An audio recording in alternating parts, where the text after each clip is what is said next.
In 1967, East Side High in the New Jersey of Paterson was one of the best high schools in America. There is an eccentric teacher named Joe Clark who has many innovations to make learning effective and fun for students. Come on, who knows? Commonwealth? Commonwealth. Bonus question. 4. Improve. One time, the school's executive board held an emergency meeting and made a policy that was detrimental to the school. Joe Clark, of course, was against it, but his efforts led him to be transferred to an elementary school. Kissing posterior down at the school board. Found out ourselves that the board their condition that you be transferred to school 6. God bless you, man. Pay your bills. 20 years after that incident, East Side High turned 180 degrees. Its reputation had declined and is now full of delinquents. It is no longer like an educational institution, more of a den of thugs and street punks. The school building is full of graffiti. Students used and traded illegal drugs openly, fought, beat teachers, and abused white women. The teachers seemed powerless to deal with the students and even tended to be ignorant of the actions taken by the students. In response to this, representatives of the Board of Education and school director met with the mayor to inform him that East Side High was ranked last in America.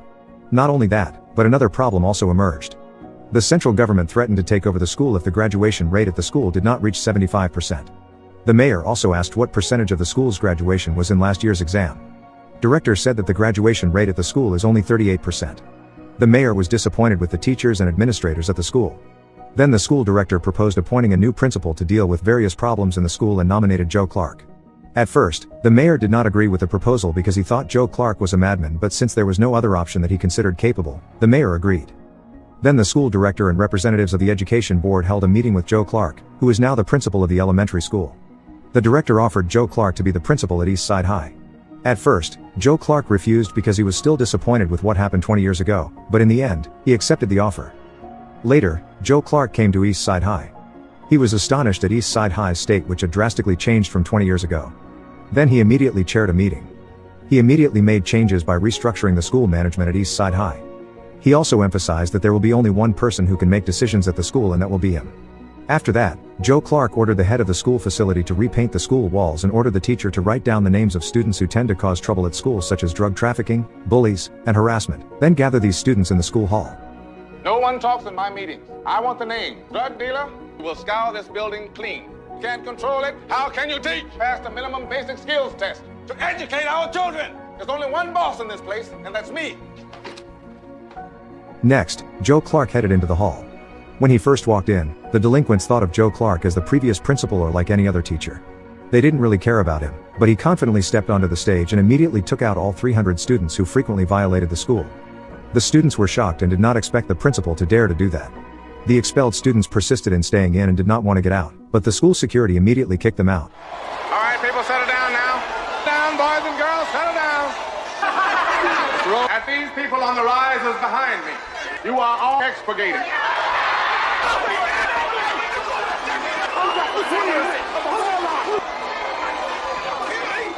After that incident, the atmosphere in the hall became silent. Joe Clark said that the students are beyond repair, and if the remaining students do the same to them, it may be their turn to be expelled sooner or later. All the students were silent and afraid of him. Next, Joe Clark held an emergency meeting with students' parents to prepare for the upcoming exam in less than a year. During the meeting, parents protested against his actions, but he said he was doing the right thing by saving 2,700 other students from ruining their future. He said it was better to expel 300 students and save another 2,700's bright future. A few days later, one of the expelled students named Thomas Sams met Joe Clark. He said he shouldn't be kicked out. Hearing this, Joe Clark rechecked the students' records that were issued and said that there were no mistakes. He also explained Sams' violations as the reasons why he was expelled, such as skipping class and smoking marijuana. Sams pleaded not to be expelled. He promised he would change, but Joe Clark just couldn't believe it. He said why Sams only regretted it now. What was on his mind all this time? Joe Clark added that teenagers are typically self-righteous, leave alone accepting others' words. Sams said he was very sorry. He was afraid to tell the truth to his mom. Joe Clark said that if he could not pull back his decision, but after he saw the boy's determination to change, he allowed Sams to go back to school, but at the cost of him getting supervised every single second. Please let me back, sir. I'm gonna do better, sir. I don't believe you, Sams. Now I say if you want to kill yourself, I don't want to kill myself, sir. I'm going to be on your case every minute. Now you understand me? Yes, sir. I'm going back downstairs. During recess, Joe Clark took the time to monitor the cafeteria. He was all out in making changes in the school. He prevented the school from having more delinquents with all his might. Then he saw some students trying to prank their friends while eating. He immediately reprimanded and punished the children. Even Sam's, who was not neatly dressed, was also commented on and punished by singing the school anthem. He said that when singing it, everyone there had to be quiet, including the teachers. During the singing of the school song.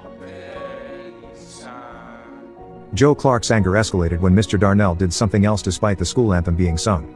He ordered Mr. Darnell to come to his office because, for him, the school anthem is the identity of the school, thus it must be taken seriously. After that, Joe Clark met the music teacher, Mrs. Elliott. He wanted to ask why the students couldn't sing the school anthem. It turned out that Mrs. Elliott only focused on chasing the choir in competition. Therefore, Joe Clark ordered Mrs. Elliott to face him in his office immediately, but Mrs. Elliott paid no heed to his orders. This made him angry and immediately stopped Mrs. Elliott from doing what she was doing. He ordered Mrs. Elliott to teach the students to sing the school anthem, but she refused his wish. She quibbled that soon there would be a competition. Joe Clark asked her to disperse the competition, but again Mrs. Elliott refused his orders. Hearing this, he immediately fired her. Mrs. Elliott was shocked. She did not expect that she would be fired because she was the only art teacher at the school. Next is Mr. Darnell's time facing the headmaster. Mr. Darnell protested why such trivial matters led to this meeting, but it was Joe Clark's policy. The aftermath of the argument was that Joe Clark suspended Mr. Darnell. I was picking up a piece of paper. Damn it! You are suspended, sir. Down! Knowing this, the vice principal immediately refuted Joe Clark.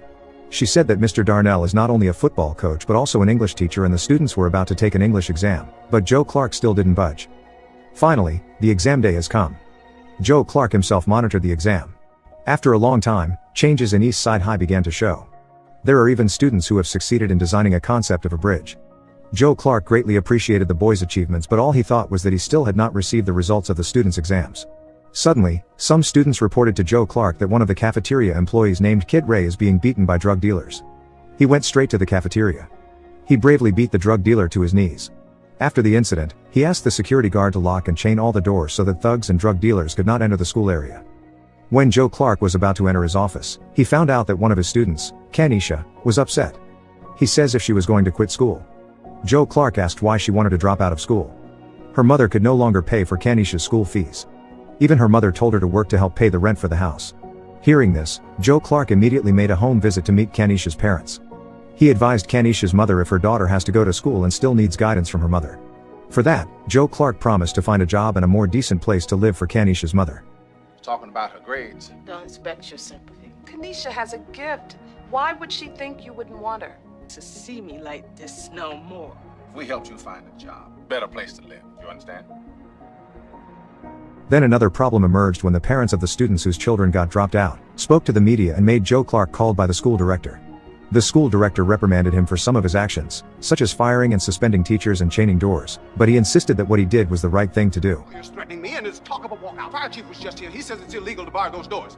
I wasn't talking to all of them, Frank. Department here is you. Me? You know me 30 years. You knew what I would do. You're alienating everybody. Friend Darnell, what the hell was fire Mrs. Elliott? Why? Well, you lost the best teacher we had. Start by accepting mine.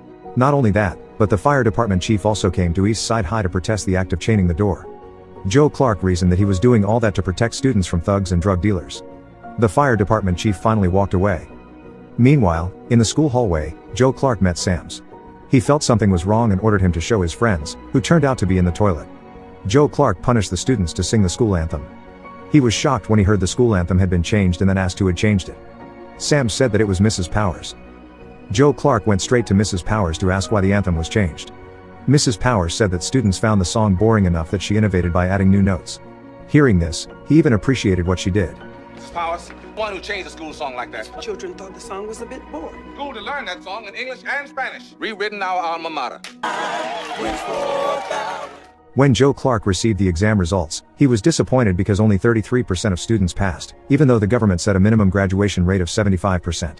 Therefore, he immediately gathered the teachers on the basketball court. He said that the basic ability exam would be held in less than 100 days, but the students' abilities were still low. For that, he asked the teachers to provide additional learning for the students on Saturday. This is something strange because in America there are no additional lessons, so there are teachers who reject them.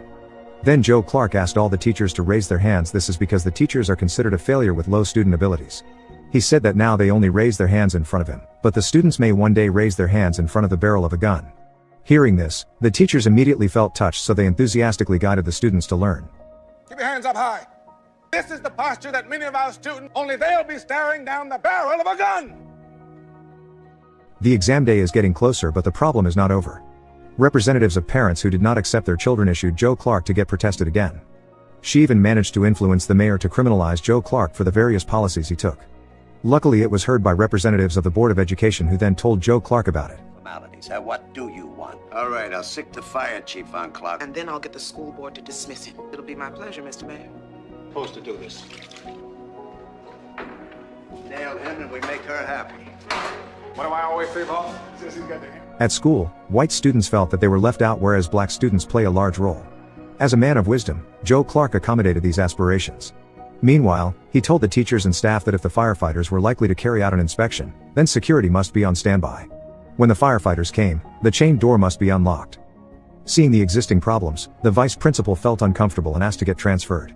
But it was rejected by Joe Clark and made an argument between them. Who are you talking to? I'm talking to you. Life is much too short. I will not endure you any longer. The children. You're so busy talking. And what the hell do you think I've been doing here all this time? I have done everything possible to get... Stay here and listen to these accusations. People who support you are the ones that you're beating up. Miss McGuire, what do you want from me? I want you to get this straight, because they care. They are part of those children's lives. Thoughtless and cruel, and none of them deserve it. So am I. Then Joe Clark gathered the students who would take the exam. He motivated the students to be confident and enthusiastic in taking the exam. On that occasion, he said that there is no difference between blacks and whites. He said that they were all his students and they all had the same opportunities. They also sang the school anthem together. They say you are inferior, and they're the same as all of you. Sink in. It took the help of a good friend. You are not inferior. When you're not strong, only brother, we all need somebody. A few days later, the exam day arrived. The students enthusiastically took the exam. Meanwhile, representatives of the parents, the mayor, and the fire department chief agreed to arrest Joe Clark on exam day on charges of violating firefighting rules and freedom. On the other hand, after the exam, Joe Clark found Kenisha crying in the hall. She said that she was pregnant, but her boyfriend didn't want to take responsibility. Did you tell your mother? I never meant for this to happen. Sure, we'll be able to help you decide what's best for you to do. All right, I'm going to help you.